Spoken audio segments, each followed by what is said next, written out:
भारत और पाकिस्तान के बीच तनाव के बीच एक बड़ी खबर आ रही है। पाकिस्तान ने भारत पर अटैक करने की कोशिश की। पाकिस्तान ने अटैक कर भी दिया, लेकिन भारत सशक्त यूं ही नहीं कहा जाता।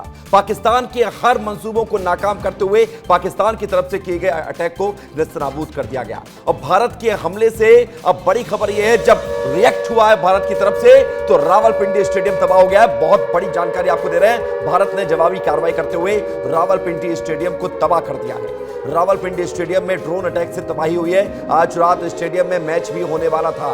रावलपिंडी में कई जगहों पर अफरा तफरी मची हुई है। उधर लाहौर में ब्लास्ट हुआ है। लाहौर के अलावा कराची हो, इस्लामाबाद हो, तमाम ऐसे शहर पाकिस्तान के जो इस वक्त वहां पर लोग थर थर कांप रहे हैं, क्योंकि पाकिस्तान ने ना चाहते हुए वो किया जो उसे नहीं करना चाहिए था।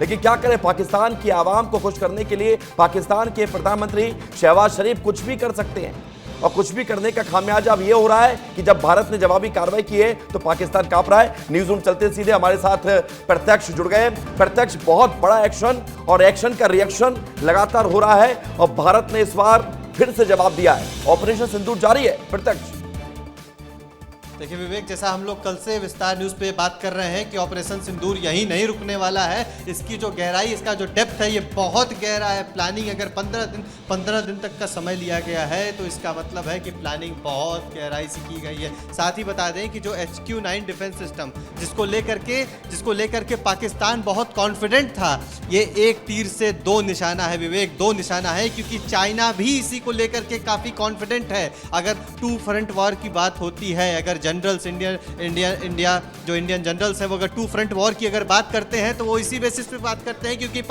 पाकिस्तान का साथ चाइना दे सकता था और चाइना भी इसी डिफेंस सिस्टम पे निर्भर था। प्रत्यक्ष अब तो पाकिस्तान वाले भी रो रहे होंगे, हाय किस पर भरोसा कर लिया, किस पर भरोसा कर लिया, जिसके सारे प्रोडक्ट था, चाइनीज मेड प्रोडक्ट था और मेड इन चाइना ऐसे ही ध्वस्त हुआ है। मेड इन चाइना का ध्वस्त होना S-400 डिफेंस सिस्टम का, भारत में S-400 जैसे मजबूत डिफेंस सिस्टम का होना, ये अपने आप में बताता है कि भारत की वर्तमान स्थिति क्या है। एक बार सोचिए, पूरे दुनिया में इस समय भारत का स्ट्रेचर क्या है कि राफेल जैसा आपके पास लड़ाकू विमान है जिसका combination S-400 defence missile system के साथ में है। यानी कि एक तरफ S-400 है जो कि सुरक्षा करने के लिए किसी भी प्रकार की आती हुई समस्या का सामना करने के लिए केपेबल है, वहीं दूसरी तरफ राफेल है जो जिसकी मारक क्षमता, भारत तो केपेबल है। लेकिन जो खबर है कि पाकिस्तान ने भारत के 15 सैन्य ठिकानों को टारगेट करने की कोशिश की, ये बहुत बड़ी बात है। पाकिस्तान मान नहीं रहा है, आतंकी मरे तो पाकिस्तान बिलबिला गया, परेशान हो गया और भारत पर अटैक करने की कोशिश की गई।